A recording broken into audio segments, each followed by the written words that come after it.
The night was cold and silent, the kind of silence that presses on your chest. Deputy Michael Carter thought it would be just another routine patrol through the snowy backroads of Cedar Falls. But then, his headlights cut across the trees, and what he saw made his blood freeze. There, tied to a tree, was a battered German shepherd.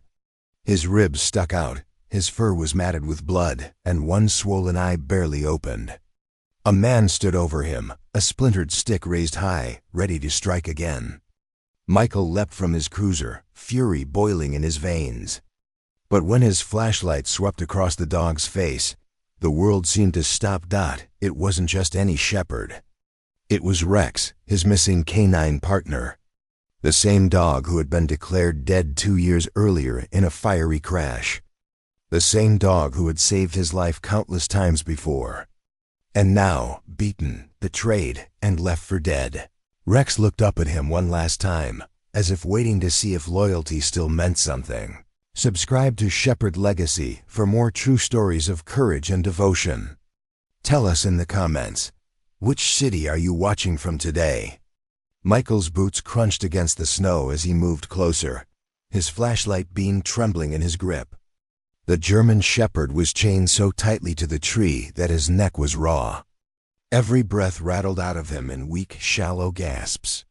His once proud coat was patchy with mud and blood, his body scarred from countless beatings. The man holding the stick turned, startled by the sudden beam of light. His face twisted in annoyance. "Back off, officer. This mutt's not your concern."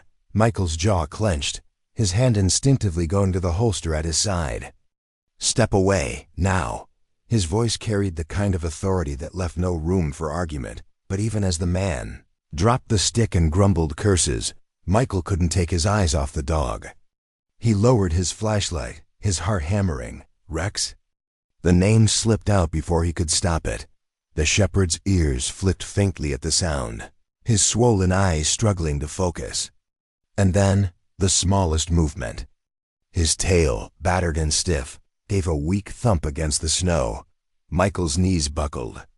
Memories crashed over him, the car chase that ended in a fiery explosion, the desperate search through smoke and twisted metal, the report that Rex's body had never been recovered. Michael had grieved, buried an empty collar, and carried the weight of loss every single day since. And now, here he was. The man sneered. "Dog's worthless. Wouldn't fight. Won't even bark." Figured I'd get rid of him. Michael's fury burned white-hot. He grabbed the man, slammed him against the cruiser, and snapped the cuffs around his wrists. "You don't lay a hand on him again," Michael growled.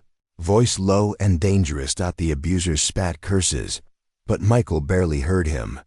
His focus was on Rex.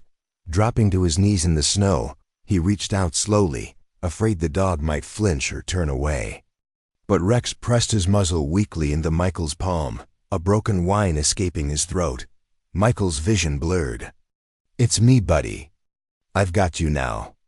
I'm not letting you go again." His hands shook as he unclipped the rusted chain digging into Rex's neck. The shepherd collapsed forward, too weak to stand, but he didn't take his eyes off Michael. Snowflakes drifted silently around them, but in that moment, the world was anything but quiet. The bond that had been ripped apart 2 years ago now sparked back to life, fragile, wounded, but unbroken. Michael wrapped Rex in his coat, lifting his frail body into his arms. The dog's head rested against his chest, his breathing shallow but steady. As Michael carried him back to the cruiser, he whispered through clenched teeth, "You survived for a reason. And I swear, no one's ever going to hurt you again." Behind them, the man sat cuffed in the snow, but Michael didn't look back. His entire world was in his arms, and he was determined to save him. The drive to the veterinary emergency clinic felt endless. Snow hammered the windshield, wipers screeching across the glass, but Michael barely noticed. His focus stayed on the bundle in the passenger seat. Rex lay wrapped in Michael's heavy winter coat, his body trembling from cold and pain. Each shallow breath rattled like it might be the last. "Stay with me, partner," Michael whispered, his hand brushing over Rex's head. "You've fought worse than this. Don't give up now." When they burst through the clinic doors, the staff froze.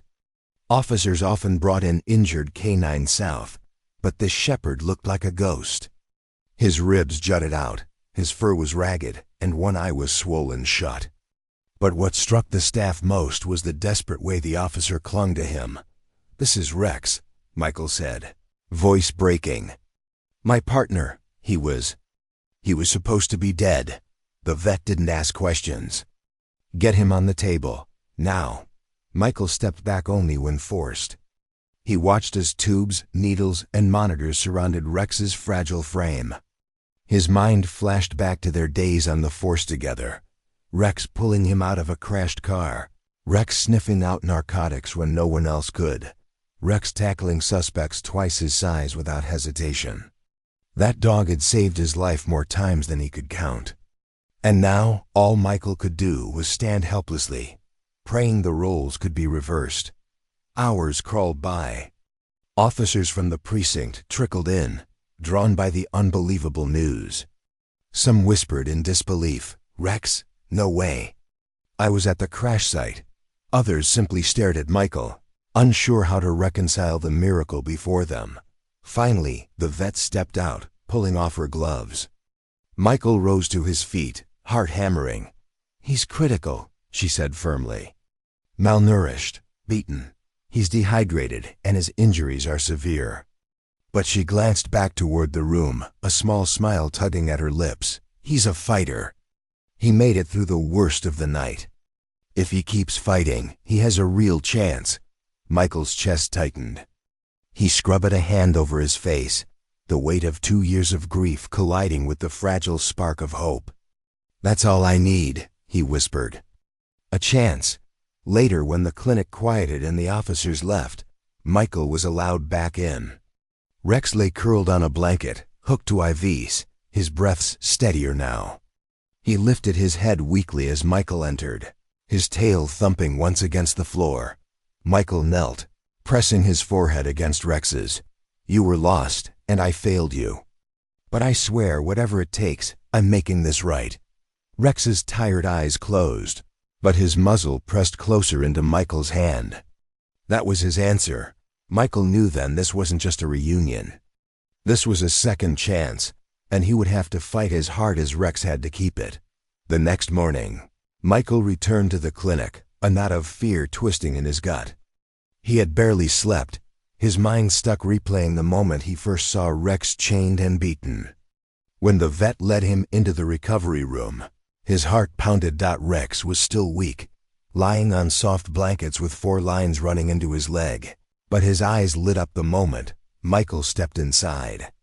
His tail thumped faintly against the floor, slow but steady. That tiny movement broke Michael's composure. He knelt beside him, stroking the shepherd's fur with trembling hands. "You're still here," he whispered. "That's all that matters." But as relief warmed his chest, questions clawed at the back of his mind. How had Rex survived the crash? Who had taken him? And how had he ended up in the hands of someone cruel enough to nearly beat him to death? The sheriff's department launched an investigation.